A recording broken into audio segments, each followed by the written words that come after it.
मैं अनुरोध करता हूं बुक के रिव्यूज के लिए पवन कुमार जी को कि पवन कुमार जी आप अपना वक्तव्य दें।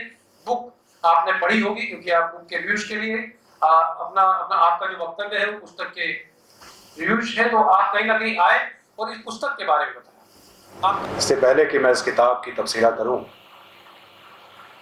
मैं विवेक जी से कुछ कहना चाहता हूं। ये जो आप हर जगह बंदूक लहराए चलते हैं, इसका लाइसेंस ले रखा है आपने?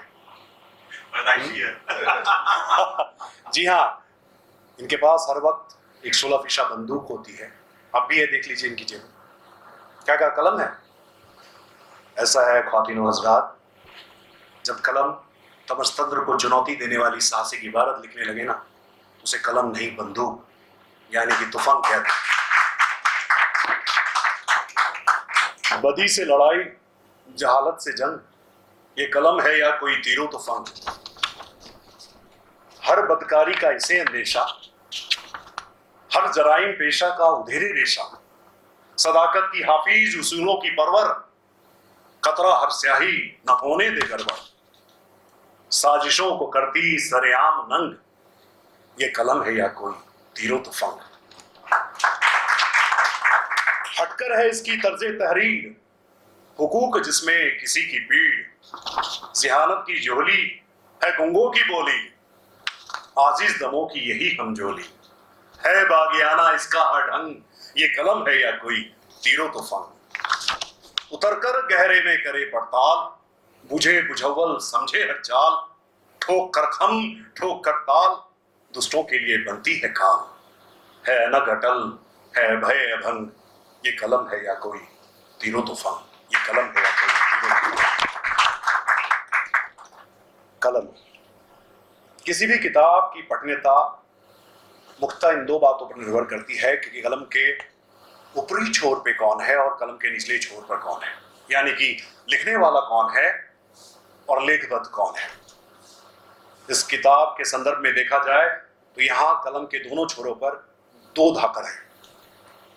लेखक द्वय विवेक अग्रवाल, इंद्रजीत गुप्ता जी, और लेखबद्ध मस्तान। बड़ा रस होता है इन जैसे लेखकों से। हम अपनी कलम से गजलों की बहरें बांधते हैं, ये अपनी कलम से बदमाशों की मुश्किलें बांधते हैं। हम सिर्फ हर्फ जोड़कर किताब लिखते हैं, ये कई बेचैन रत जगे, कई पुरखम गलियों की खाक छानी, कई जानलेवा जोखिमों के योगफल से किताब लिखते हैं। हम अपनी भगवान से कहते हैं जी सुनती हो, एक प्याली चाय देना, और हाँ डिस्टर्ब मत करना, एसी चालू रखना, एक कहानी लिखनी है। ये अपने भगवान से कहते हैं। गौर फरमाइएगा, भगवान से नहीं, भगवान से कहते हैं ईश्वर एक प्याली हिम्मत देना और सांसें चालू रखना, एक कहानी लिखनी है।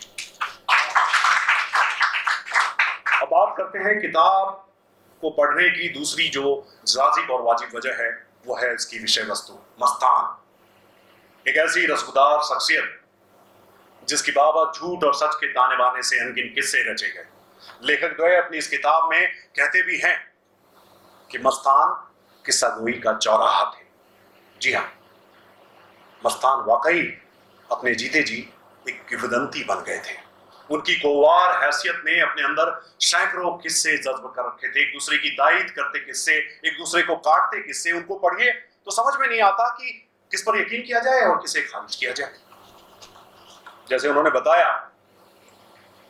कि कहा जाता है कि मस्तान जो है बगैर गोली चलाए, गोली चलाने की बात छोड़िए, बगैर थप्पड़ चलाए जुल्म की दुनिया का बेताज बादशाह बन गए।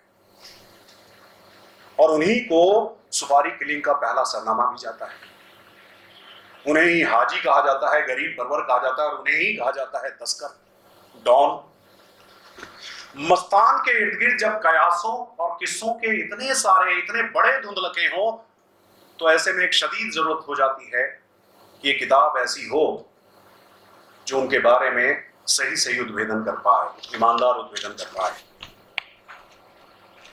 यह कहानी काल्पनिक घटना मात्र है, इसमें वर्णित किसी भी पात्र या चरित्र का किसी जीवित या मृत व्यक्ति से कोई सरोकार नहीं, किसी भी तरह की समानता महज संयोग हो सकती है। इस तरह के जो स्टीरियोटाइप डिस्क्लेमर्स होते हैं, ये होते हैं कल्पना की उड़ान को कानूनी सहबाजों से बचाने के लिए। पर कई ऐसे लेखक भी हैं जो असल इंसान की सच्ची सरगुज़श्त लिखते वक्त भी ऐसे डिस्क्लेमर की ओट लेते हैं। जानते हैं क्यों? वो इसलिए क्योंकि तथ्यों के अभाव से पैदा हुई रिक्तियों को भरने के लिए उन्हें कल्पना की जरूरत पड़ती है, क्योंकि अपनी कहानी को जायकेदार बनाने के लिए उन्हें झूठ और सच का मिर्च मसाला डालना पड़ता है। वो ऐसे डिस्क्लेमर की ओट लेते हैं क्योंकि उन्हें डर लगता है कि कोई उनका कॉलर पकड़कर ये ना कहे कि तुम्हारी ये लिखने की हिम्मत कैसे हुई। पर विवेक अग्रवाल जी और इंद्रजीत गुप्ता बड़े साहसी हैं तभी तो अपनी किताब के पहले पृष्ठ पे बड़े निशंक और निडर होकर इस बात का दावा करते हैं कि हमारे लिखे का हर हर्फ सच है, ऑथेंटिक है, अथक शोध से अर्जा है। किसी को झुठलाने का दम है तो आ जाओ मैदान में। बेबाकाना तासीर वाली यह किताब इस मख्फी हकीकत की भी तस्दीक है कि कई बार कायदे के बाहर भी मानवता होती है। कई बार बंदूक के गर्म नाल में मन की सीलन सुखाई जाती है।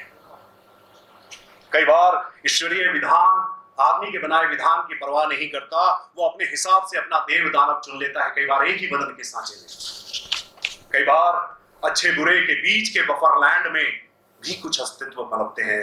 मस्तान सरीखे जो डॉन भी कहलाते हैं और हाजी भी, जो उम्रे का सवाब भी कमाते हैं और ब्लैक मनी भी।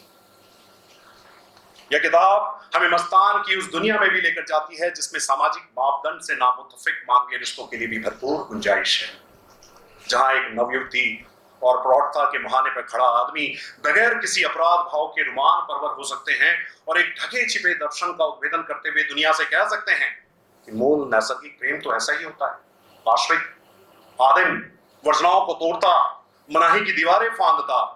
वही प्रेम इतिहास के गलियारे में जिसका निनाद हेलेन और पेरिस, एंटोनी और क्लियोपेट्रा जैसे अनगिन जोड़े करते रहे हैं। वही प्रेम जिसके बारे में फ्रेंच कथाकार मोपांसा ने अपनी कहानी के माध्यम से कहा है कि प्रेम प्रकृति प्रदत्त एक उग्र और उद्दाम भाववेग है जिसे मर्यादा के बारे में नहीं रखा जा सकता। यह मनुष्य है जो इसमें शिष्टता का सिंथेटिक उपयोग भूलने की नाकाम और बेवकूफाना कोशिश करता रहा। इस किताब में निहित लेखक की लेखन शैली की अगर बात करें तो इन लेखक द्वय की मिजाज की तरह ये बहुत सीधी और बेलाग हैं। वाक्यों में मौजूद वाकयात इतना पास होने का आभास कराते हैं कि ऐसा लगता है कि घटना आंखों के सामने घटित हो रहा है।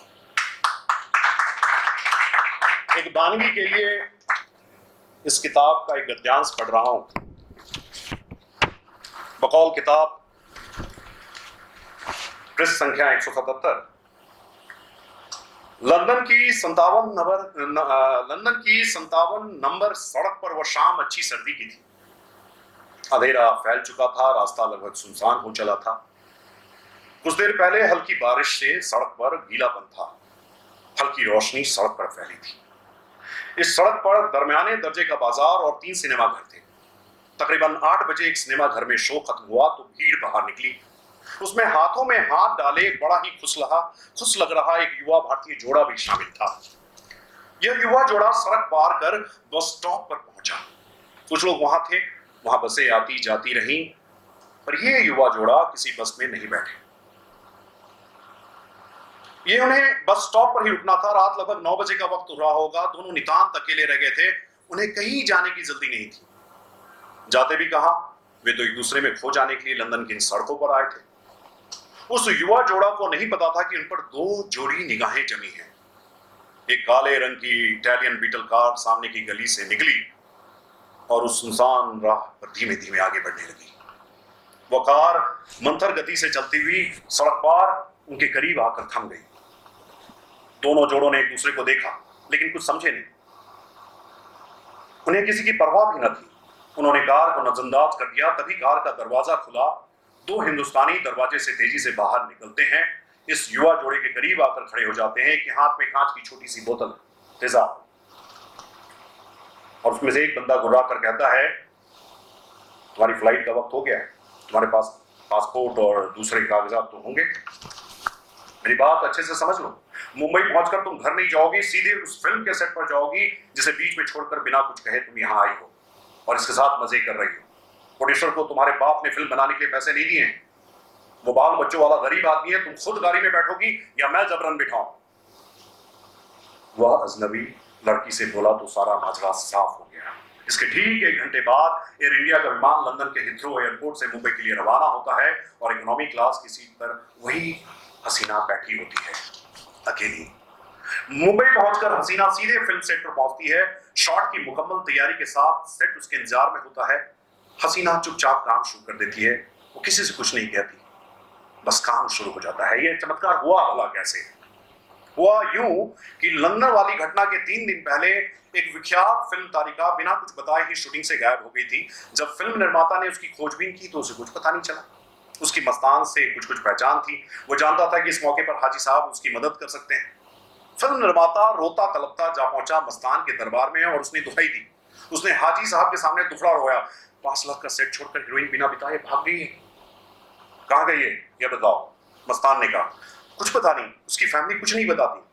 निर्माता का दुखी चेहरा देखकर मस्तान ने 2-3 फोन घुमाए, एक बंदे को कहीं भेजा। इस दौरान निर्माता हजारों कतार रोए जा रहा था। वो बार बार अपनी बदहाली और बर्बादी की दुहाई दे रहा था। मस्तान उसे देख देख कर द्रवित हुए जा रहे थे। कुछ ही देर में फोन आया, जिसे सुनकर मस्तान की पेशानी पर पड़े बल मिट गए। फोन पर तमाम बातें सुनते हुए मस्तान बस हाँ हो कर रहे थे। मस्तान फोन रख फिल्म निर्माता से मुखातिब हुआ और उन्होंने कहा कि आप घर जाएं, खाए पिए और आराम से सो जाएं, अपने सेट पर हीरोइन का इंतजार करें, वो अगली सुबह आपके सेट पर होगी। बेचारा निर्माता चुपचाप मस्तान के बंगले से चला गया। अब उसकी जान में जान आई, लेकिन वह अभी भी आशंकित था कि उसकी हीरोइन लौटेगी या नहीं। लौटेगी भी तो इतनी जल्दी कैसे ये सब होगा? जो हो उसे मस्तान की जुबान पर अधिक भरोसा था। और ये हीरोइन जानते हैं कौन थी? लीना चंद्रवरकर, जो विदाई, हनीमून और हमजोली जैसी सुपरहिट फिल्में दे चुकी थी।